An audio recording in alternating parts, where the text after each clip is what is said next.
Hi everyone, ఎలా ఉన్నారు అందరూ బాగుండాలని కోరుకుంటున్నాను. ఇవాళ మా హస్బెండ్ స్టార్ బజార్కి వెళ్ళారు. నేను మా పాప వెళ్ళలేదు. సో మా హస్బెండ్ ఏమేమి తెచ్చారు, నేను చెప్పింది తెచ్చారా ఇంకా వేరేవి తెచ్చారా అనేది ఈ వీడియోలో చూసేద్దాము. సో ఫస్ట్ అయితే అక్కడ ఫ్రూట్స్ అండ్ వెజిటేబుల్స్ చాలా ఫ్రెష్గా ఉంటాయి, కొంచెం ప్రైస్ కూడా తక్కువ ఉంటాయి.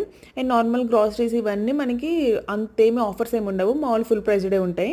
అండ్ కొన్ని వెజిటేబుల్స్ తీసుకురామని చెప్పాను, నేను కాకరకాయలు తీసుకురామన్నాను. స్టార్ బజార్లో కాకరకాయలు చాలా ఫ్రెష్గా ఉంటాయి, సో అవి తీసుకొచ్చారు. అండ్ నిమ్మకాయలు తీసుకురామన్నాను, పండువి తీసుకురా అప్పటికప్పుడు యూస్ చేసుకుంటే పనికొస్తాయి కదా అని చెప్తే పచ్చివి తీసుకొచ్చారు. ఇవి ఫుల్ పచ్చివి, అసలు వీటిని ఎలా పండించాలి, ఎలా యూస్ చేయాలో కూడా అర్థం కావట్లేదు. మీ హస్బెండ్స్ కూడా ఇంతనే ఇలానే చేస్తారని ఖచ్చితంగా కామెంట్ చేసి చెప్పండి. అండ్ రీసెంట్గా చిక్పేట్కి వెళ్ళినప్పుడు ఉసిరికాయలు తీసుకొచ్చా కదా, ఉసిరికాయలోనే అల్లం కలిపి జింజర్ ఆమ్లా షార్ట్స్ చేద్దామని ఆమ్లా తీసుకురామన్నాను. అండ్ బాస్మతి రైస్ లూజ్ అయితే మనకి 82 or 83 రూపీస్ ఉంటుంది కేజీ వచ్చేసి. సో లూజ్ తీసుకురామంటే ఇండియా గేట్ తీసుకొచ్చారు. ఇది చాలా కాస్ట్లీ, అసలు అరౌండ్ 150 రూపీస్ పడింది. నాకు తెలిసి దాని మీద పెద్ద డిస్కౌంట్ కూడా లేదు, 130 or 140 అనేది 10 రూపీస్ తగ్గిందంటే అది తీసుకొచ్చారు. నేను మరీ చెప్పాను లూజ్ తీసుకురానని.